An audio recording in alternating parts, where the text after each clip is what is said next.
So I screwed up. I'm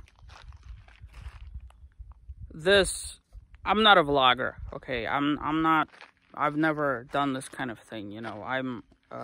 I've commented on videos in the past, and up until this trip, I've never really put my thoughts out there.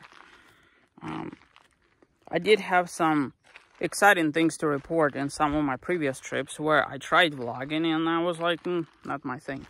So, it's very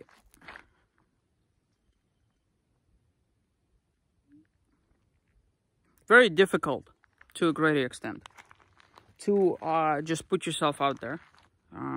Now, I understand, you know, as of right now, there's only a few people watching the channel.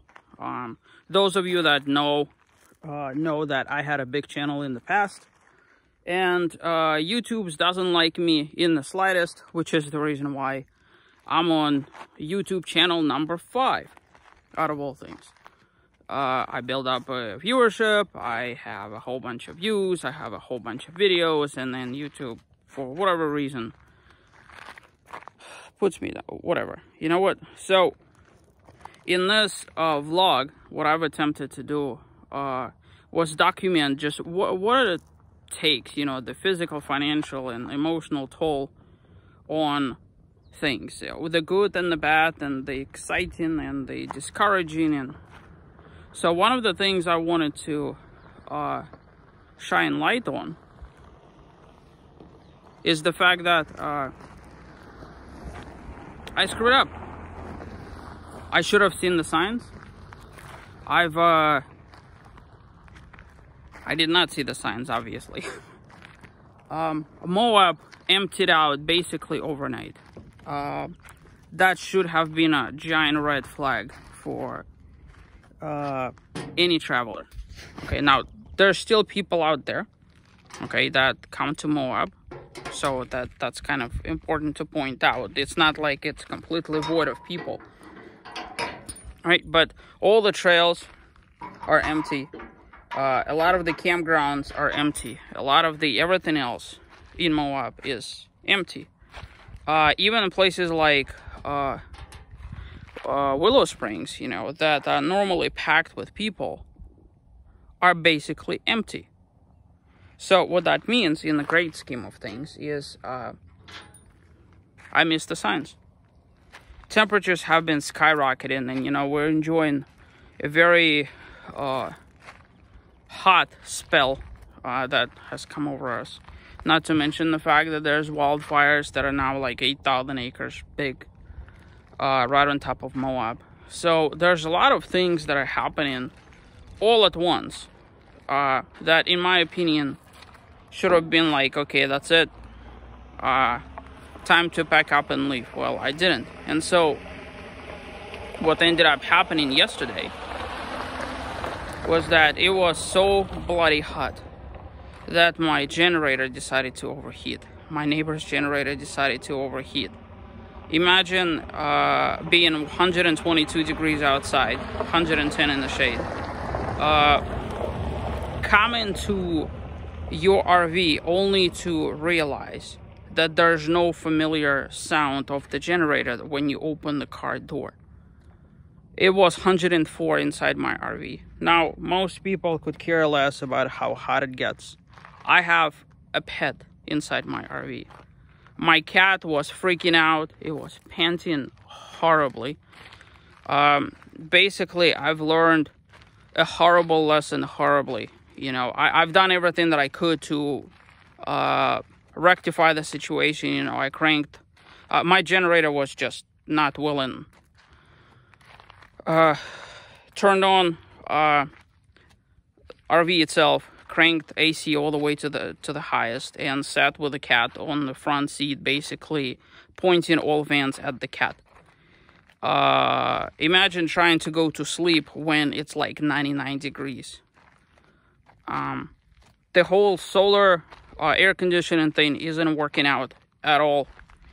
As you see all around me, there's haze from the smoke, there's sand dust and all sorts of stuff. So realistically, I'm only getting like a third of the solar that I was expecting. So I finally saw the sign. To avoid a repeat of yesterday. And by the way, today they said that it was going to be even hotter in the rest of the week as well. So I basically packed up my skis and skipping out of town. It pains me to no end. This basically means that there's a very high probability I'm not going to be back to Utah unless something drastically changes. But if the summer is going to be hot as hell, there's absolutely no... I mean, you have to be absolutely crazy to come back. You know, months of July and August are even hotter than now. So, basically, I'm en route to Colorado. Colorado itself is enjoying a very hot spell. Grand Junction, for reference, is supposed to be getting temperatures of like 106.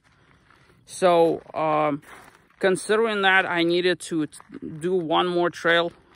Those of you that have watched a couple of my previous videos recognize this place. That's the Fisher Towers over there. That's the Onion Creek. I was out here before. Never got a chance to fly the drone, so I'm kind of doing that. And as soon as I'm done with that, I'm basically jumping in RV and driving and driving and driving and driving. I'm hoping to make it past Uray to Silverton area. There's supposed to be a campground, BLM campground south of Uray. I'm gonna try that first, see what the situation is like there. Obviously I need connectivity to work, so if not, I'm gonna head to Silverton. So that's kind of my lessons learned story of the day.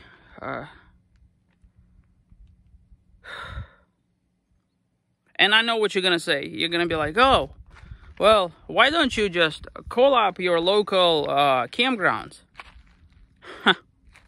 Every single one is booked for the rest of the year. Until October. After which the season is over. Right? But then you come out to places like this. This is the Onion Creek campground. Completely empty. And it's completely empty for a reason. And so is every other BLM type, state, whatever, no hookup campground. It's because people know that when it gets hot, you need to get the heck out of Dodge. I was playing and walking a fine line between insanity and sanity. Crisis averted, but basically yes. So let me go and do this, load the truck back up, and head down to Colorado.